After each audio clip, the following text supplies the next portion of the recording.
46ാമത് വാർഷിക നിറവിൽ കേരള പരവർ സമാജം മണീഡിൽ നടത്തിയ വാർഷിക സമ്മേളനത്തിന്റെ ഉദ്ഘാടനം പിറവം എംഎൽഎ അഡ്വക്കേറ്റ് അനൂപ് ജേക്കബ് നിർവഹിച്ചു. ചടങ്ങിൽ സിനിമാ താരം മനോജ് ഗിന്നസ് മുഖ്യാതിഥിയായി.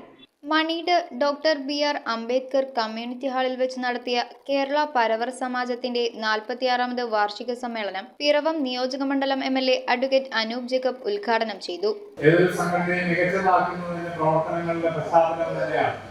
ആ പ്രവർത്തന പശ്ചാത്തലം കൃത്യമായി നീങ്ങുവാൻ കഴിയുമ്പോൾ സമുദായത്തിന്റെ പൊതുവായ നന്മയെ ലക്ഷ്യം വെച്ച് സമുദായ അംഗങ്ങളുടെയും കുടുംബങ്ങളുടെയും ശാക്തീകരണത്തെ ലക്ഷ്യം വെച്ച് നിങ്ങൾ നീങ്ങുമ്പോൾ നല്ലൊരു സമൂഹ സൃഷ്ടിക്കാനുള്ള പ്രയത്നത്തിന്റെ ഭാഗമായി അത് മാറുകയാണ്. കാരണം നമ്മൾ ഓരോരുത്തരും ഏത് സമുദായങ്ങളാവട്ടെ എക്സോർവായി എല്ലാം ഒരു പൊതു സമൂഹത്തിന്റെ ഭാഗമാണ്. ഓരോ കുടുംബങ്ങളുടെ ശാക്തീകരിക്കുക എന്നുള്ളത് സമൂഹത്തിന്റെ ശാക്തീകരണത്തിന്റെ ഭാഗമാണ്, സാമൂഹിക ശാക്തീകരണത്തിന്റെ ഭാഗമാണ്. സംഘടനയുടെ സംസ്ഥാന പ്രസിഡന്റ് സജി എം.കെ. ചടങ്ങിൽ അധ്യക്ഷനായി.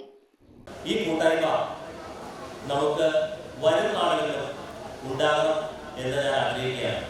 ചടങ്ങിൽ സിനിമാ താരം മനോജ് ഗിന്നസ് മുഖ്യാതിഥിയായിരുന്നു. കോട്ടയം ജില്ലാ പട്ടികജാതി വികസന ഓഫീസർ സുനിൽ എം.എസ്. മുഖ്യപ്രഭാഷണം നടത്തി. ഗ്രാമപഞ്ചായത്ത് president Paul Varghese, vice president Molly Thomas, മെമ്പർമാരായ അനീഷ് സി.ടി, രഞ്ജി സുരേഷ്, സംസ്ഥാന ഭാരവാഹികളായ Ravi K N, O V. Prakashan, P K. Raghavan എന്നിവർ ആശംസകൾ അർപ്പിച്ച് സംസാരിച്ചു.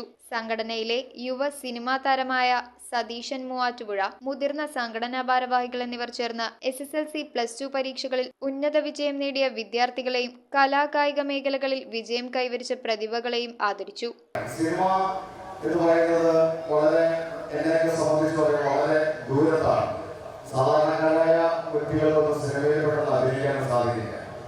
അപ്പൊ അങ്ങനെയാണെങ്കിൽ ഒരു ടീം പവിത്രം സിനിമ ഷൂട്ടിംഗ് നടന്നപ്പോൾ കിട്ടി ബസ്സിൽ ചാടി കയറി മോഹൻലാൽ ചെന്നപ്പോൾ പോലീസുകാർ ഓടിച്ച് ആദ്യം ഓടി ഞാൻ കാലക്രമേണ കഴിഞ്ഞ ദിവസം അദ്ദേഹത്തിന് ഒപ്പം നിർമ്മിക്കാൻ പറ്റി ഒരു ഭാഗ്യം.